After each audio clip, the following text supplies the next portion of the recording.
નમસ્કાર. આપણામાંથી ઘણા ખરા એવા લોકો પણ છે કે જે લોકો વિચારતા પણ ડરે છે. સી, જ્યારે આપણને આ વસ્તુ એક ખબર પડી ગઈ છે કે manifestation, law of attraction totally works on our mindset. આપણે જે વિચારીશું એ આપણે બનીશું અને આપણે જે છીએ એ વસ્તુ આપણે એટ્રેક્ટ કરીશું. સી, ભગવાને પણ આપણને માઇન્ડ આપ્યું છે, બોડી આપી છે, બધી જ શક્તિઓ આપણી અંદર આપી છે.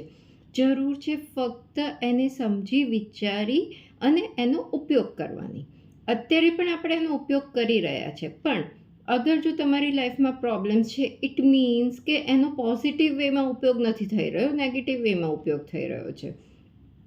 તો હવે માણસની બિલીફ શું હોય છે, મતલબ એનું જે આજુબાજુનું એન્વાયરમેન્ટ હોય એના બેઝિસ ઉપરથી એની બિલીફ્સ બંધાતી હોય છે, રાઈટ? હવે એ બિલીફ્સના આધારે જ આખું એનું જીવન નીકળતું હોય છે, જ્યાં સુધી એ કોઈ બીજી વ્યક્તિનું કોઈ અચીવમેન્ટ જોવે, ક્યાં તો દેખે કે હા ભાઈ આવી વસ્તુ બી શક્ય છે, તો ત્યાં સુધી એના માઇન્ડમાં એ વિચાર જ નથી આવતા.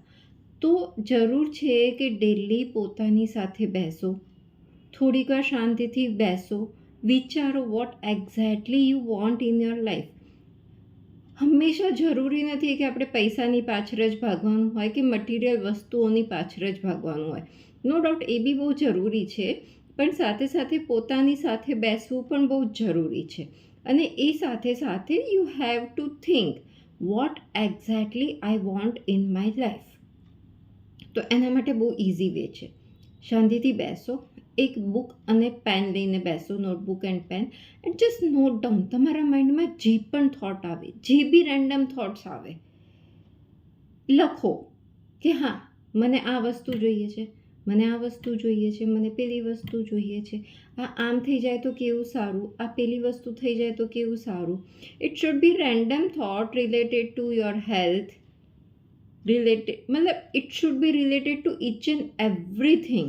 તમારી સ્પિરિચ્યુઆલિટીને રિલેટેડ, તમારી ઇનર પીસને રિલેટેડ, તમારી હેલ્થ, તમારી ફેમિલી, તમારા ફાઇનાન્સીસ, બધા જ રિલેટેડ વિચારો. જે વિચાર આવે લખો. હવે એ બધું લખો, જ્યારે જેવી વિચાર આવે લખતા જાઓ. હવે એ લખ્યા પછી next step is just go through it અને એમાં જુઓ what actually you want to achieve in the near future. નજીકના ભવિષ્યમાં તમને એવું કયું લાગે છે કે જે તમારે જોઈએ જ છે અને જેના ઉપર તમારે પ્રાયોરિટી પર કામ કરવું છે. તો એવી એક વિશ પકડો, એવો એક તમારો વિચાર પકડો અને એના ઉપર કામ કરવાનું શરૂ કરો.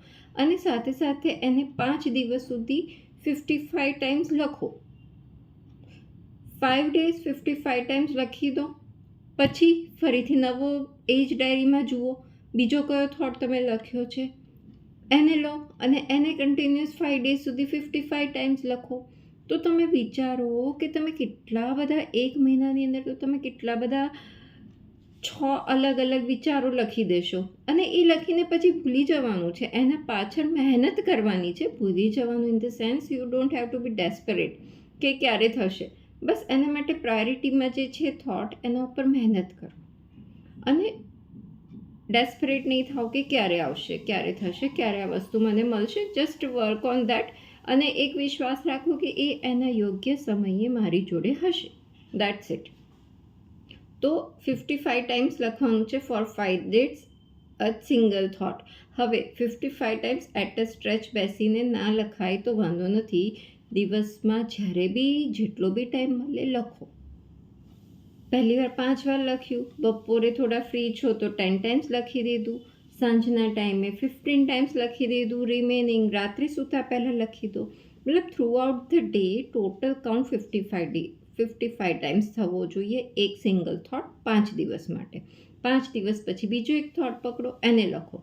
અને it should be in a present tense, positive. જેમ આપણે અફર્મેશન બોલીએ છીએ પોઝિટિવ, એવી રીતે કે I already have a perfect health.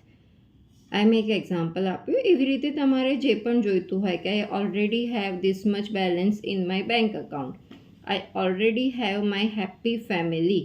મતલબ આ રીતે તમે તમારી રીતે તમારી જે પણ પ્રાયોરિટી છે એને લખો. 55 ટાઈમ્સ ફોર 5 ડેઝ, અને પછી બીજો થોટ પકડો, એને લખો. તો આનાથી શું થશે? એક તો તમારી વિચાર શક્તિ વધશે, થોડું બ્રોડર પિક્ચર વિચારો. જસ્ટ થિંક કે હવે હું આનાથી વધારે બીજું શું સારું વિચારી શકું મારી લાઈફ માટે. અને એક વસ્તુ માઇન્ડમાં રાખો કે my rest of the life is my best life, કે હવે પછીની જે પણ મારી લાઈફ છે એકદમ બેસ્ટમાં બેસ્ટ છે. આ તમારો રોજનો એક મંત્ર હોવો જોઈએ. Rest of my life is my best life, rest of my life is my best life. તો આનાથી શું થશે? એક એકદમ પોઝિટિવ ઇમ્પેક્ટ જશે તમારા માઇન્ડમાં કે હા, આજના દિવસથી હવે મારા જીવનમાં જે પણ જવા થઈ રહ્યું છે એકદમ સરસ જવા થઈ રહ્યું છે. અને સાથે સાથે તમને સારા સારા વિચારો આવશે. જે સારા સારા થોટ્સ છે લખો. એમાંથી તમને લાગે છે કે આ વસ્તુ મારે પ્રાયોરિટી પર અચીવ કરવી છે, એ એક થોટ પકડો અને 5 દિવસ લખો. આવી રીતે મલ્ટિપલ થોટ્સ લખતા જાઓ અને એના ઉપર કામ કરતા જાઓ, અને પછી જુઓ તમારા જીવનમાં કેવા સરસ ચેન્જીસ આવે છે. આશા રાખું છું આ વિડીયોથી આપને પ્રેરણા મળી હશે. વિડીયો પસંદ આવ્યો હોય તો વિડીયોને લાઇક કરજો અને ચેનલને સબસ્ક્રાઈબ કરજો.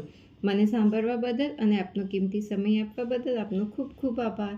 ફરી મળીશું નેક્સ્ટ વિડીયોમાં.